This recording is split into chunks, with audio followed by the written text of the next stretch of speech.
मैं कोमल, आप देख रहे हैं निष्पक्ष जन एकता। आइए दिखाते हैं आपको इस वक्त की विशेष रिपोर्ट। पर इससे पहले आप चैनल को लाइक और सब्सक्राइब।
सब लोग आ रहे हैं।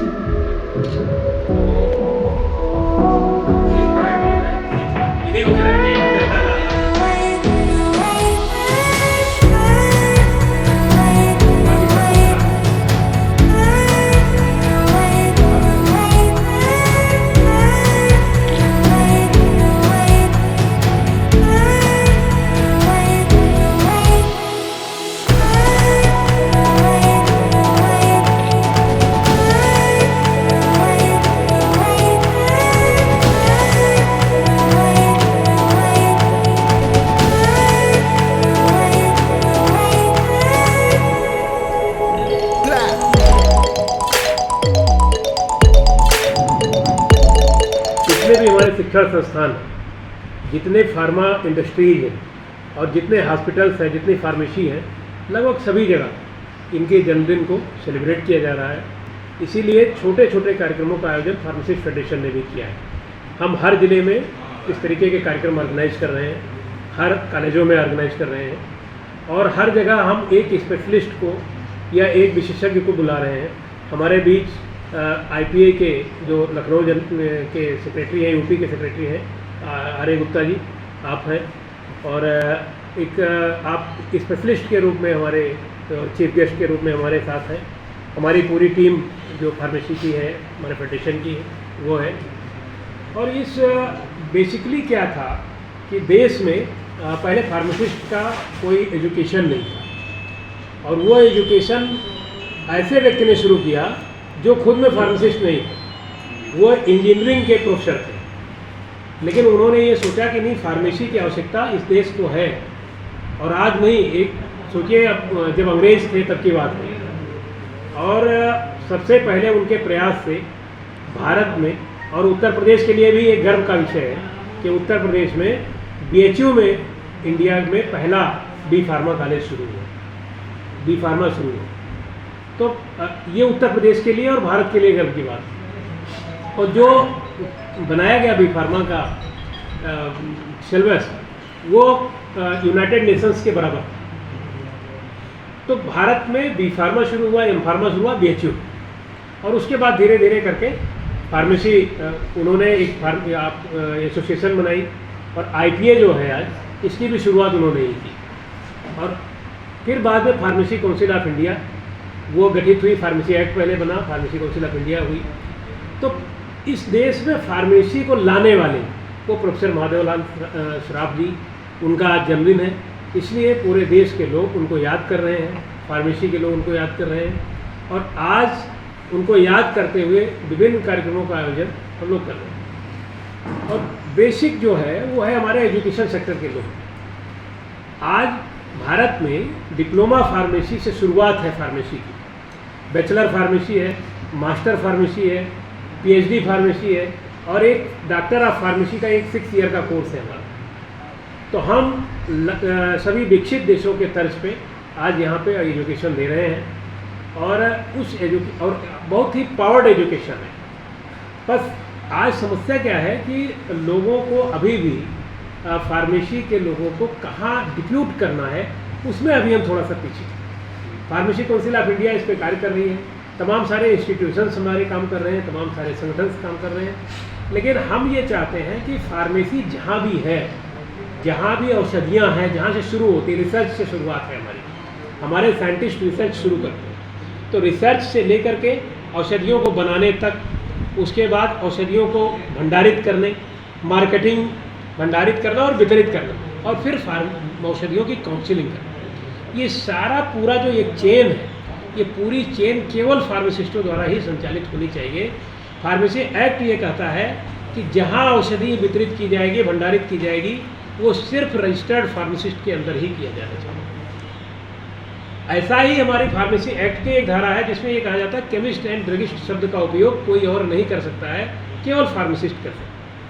तो केमिस्ट एंड ड्रगिस्ट भी, फैक्ट्रीज में केमिस्ट शब्द का प्रयोग दूसरे लोग कर रहे हैं, जो कि इस धारा का और एक्ट का उल्लंघन है।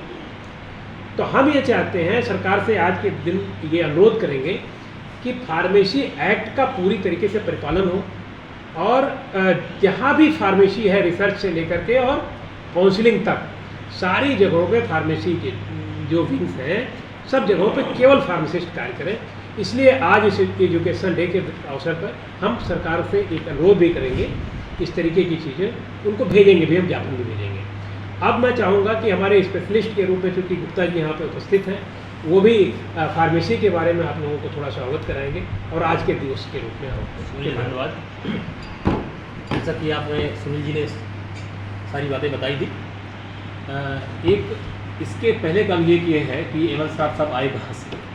तो ये जब हमारे जो मदन मालवीय जी हैं, जो संस्थापक चांसलर BHU रहे, जिन्होंने शुरुआत की, और सब कैसे कैसे उन्होंने कहाँ से चंदा मांग के कैसे बनारस यूनिवर्सिटी का किया, स्थापना की। वो छोटी सी डिस्पेंसरी थी वहाँ, सर सुंदर लाल, जब मेडिकल बन गया, ये बन गया, तो उसको उनके एक मित्र वहाँ भर्ती थी, और उसके बाद वो उनका हालचाल लेने कुछ पहुँचे तो उन्होंने कहा कि भाई इनको ये बीमारी है, मगर ये जो है इनका इलाज शुरू होगा 1 हफ्ते बाद। मैं क्यों? मैंने साहब जो दवा है वो मॉडर्न मेडिसिन है और यूरोप से आई, इसमें करीब 7 दिन का टाइम है। 1800 कुछ में, यानी लास्ट 18 में, 19 के पहले कलकत्ता में पहला मेडिकल खोला। तो जो मेडिकल खोला तो एलोपैथिक के डॉक्टर आना शुरू हो गए, और जो डॉक्टर एलोपैथिक का होगा तो अपनी विधा में ही दवा लिखेगा वो। उन्होंने दवाई लिखी, और उस दवा को कहाँ से आना है? यूरोप से आना। तो बता रही हमारे डॉक्टर, हमारे यहाँ की पढ़ाई, और हम दवा विदेश से आएगी। तब उन्होंने सोचा कि एक फार्मेसी का इंस्टीट्यूट होना चाहिए BHU। और जैसा सुनील ने कहा कि एमएल साहब को और कह लेंगे आप केमिस्ट्री से हैं, आप इसको कर सकते हैं, कर सकते हैं। तो हमारे एमएल साहब को पहला उन्होंने विभागाध्यक्ष बनाया, और उसके बाद में उन्होंने 2 तरह से काम किया। एक तो ये हुआ कि हम पढ़ाई भर करेंगे, टीचर है करेंगे। उन्होंने कहा समाज को कैसे लाने हैं उन लोगों को। तो 1938 में उन्होंने IPA, इंडियन फार्मास्यूटिकल एसोसिएशन की स्थापना।